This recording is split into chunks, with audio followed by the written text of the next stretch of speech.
So here we're given this circle and center C. So this first statement here that these are two parallel chords separated by one of the diameters first threw me off.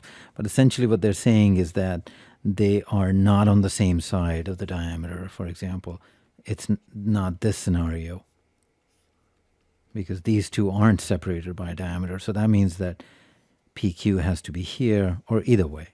That means if this is PQ, SR has to be on the other side. So that I think threw me off a little bit. So radius is 6 root 2. So if I connect that, that's 6 root 2. We're also given that PQC, that's 45 degrees. So if I draw this altitude here, this is our right isosceles triangle. And that means that this has to be 6 and 6 because that's the ratio for the 45-90 triangle. And that means this is 6 as well, which means PQ is 12. And we're also given that the ratio of this perpendicular distance, meaning that distance, is 3 to 2. So let's say if this I call 3x, then this length would be 2x. And 3x is 6, which means x is 2. That means that distance is 4.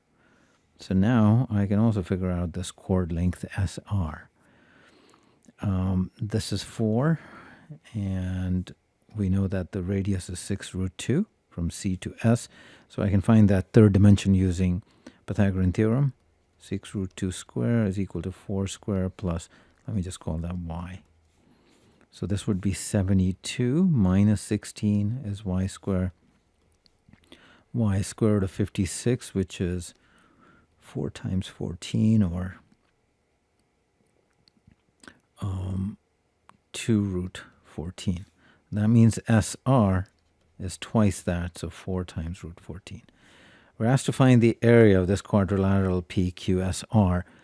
PQ and SR are parallel, so this is a trapezoid. So area would be half perpendicular distance, which we know is 6 plus 4 is 10, times the sum, the two bases of the trapezoid, which is PQ and SR. PQ I just computed is 12. SR is 4 root 14. So that becomes 5. If I factor out a 4, I get 3 plus root 14, and this becomes 20 times 3 plus root 14, which is choice C.